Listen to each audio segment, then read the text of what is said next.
Hey guys, Sichu here, and welcome back to another Tower Defense X video.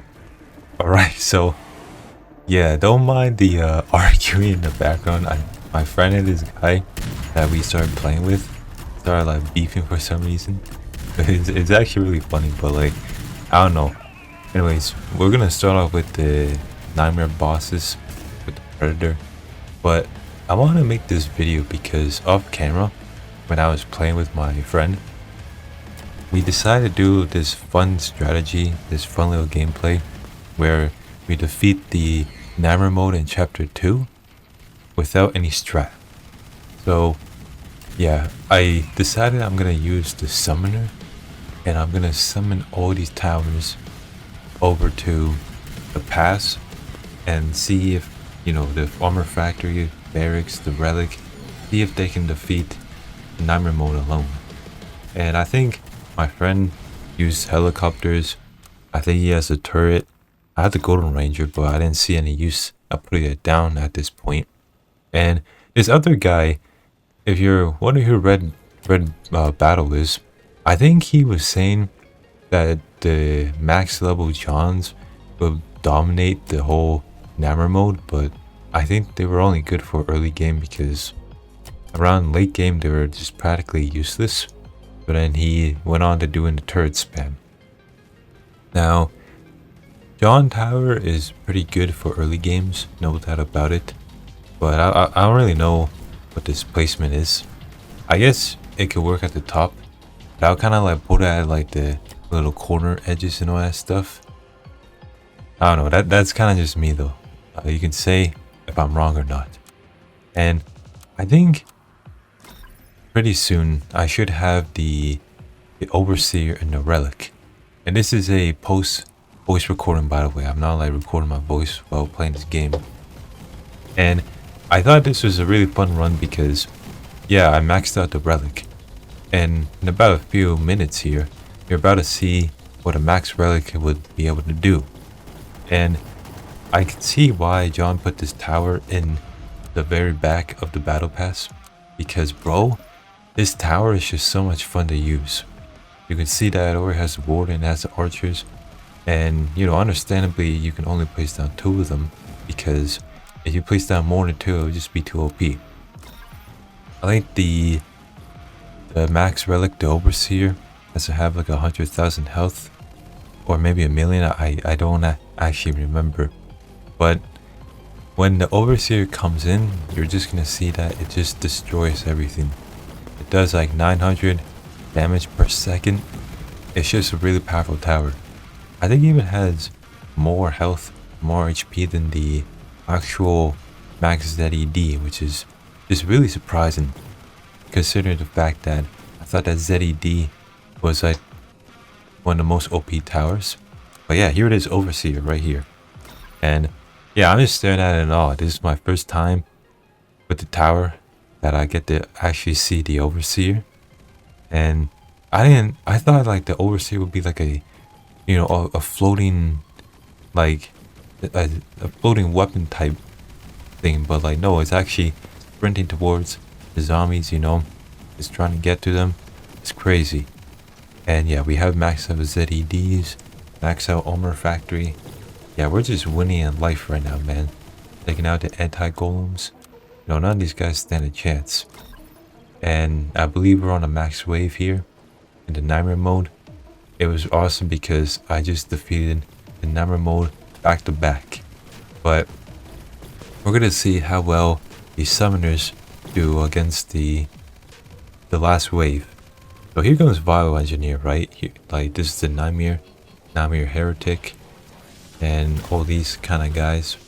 And it's really tough because these guys decide to just heal each other up, making it like a whole battle. And I guess they have shield now. Maybe they use like a power to give themselves like a shield like that. Now we almost defeated Nightmare Heretic next to the overseer, but because we had no towers over there, just got his health back. So, you know, we could have had, oh my gosh, I forgot about that part. Yo, somebody placed a commander with the turrets. So pretty much I don't know, it's just a useless placement. But yeah, as I was saying, we could have gotten the heretic out and this battle would have been over with already, but unfortunately we didn't. So here they are back to max health. The corrupted predator, you know, those guys. It's pretty scary because these guys can corrupt your towers, and then when that happens, the towers betray you. So, you know, you gotta watch out for that. Takes out all the helicopters right there. You know, it's kind of doing this little healing thing. Oh my god, Overseer just got wrecked. I don't know if you guys saw that over there. But yeah, it's gonna do his Grand Slam. You know, it's just a really fun mode overall. With all the paths and all of our summoners coming in together just to take out these guys. But yeah, you know, if it wasn't for like the turrets or the helicopters, I definitely do think we would have lost. So yeah, thanks to the DPS, we managed to defeat the Nightmare Mode stratless. And I thought we were gonna lose, generally, because at the beginning I decided to place Armor Factory instead of the barracks. But I guess we're here now, so we were safe. Oh yeah, we're almost at the end around here, and there goes Overseer doing huge damage. Gonna trip over something, and yeah, that's the Nightmare Mode with the summoners.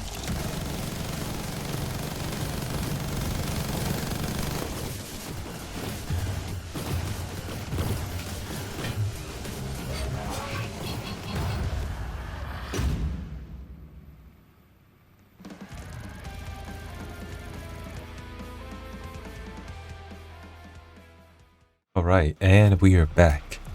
So we're in another match, and my friend and I decided that we're just gonna do a summoner only challenge.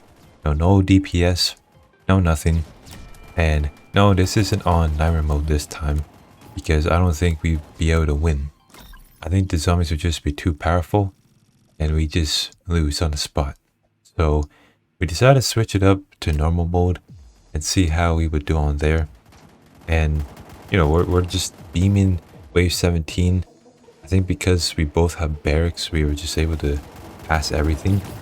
And yeah, believe it or not, the barracks in this mode, it comes in with the clutch, because like it has all the DPS, it has like all the distractions on the path.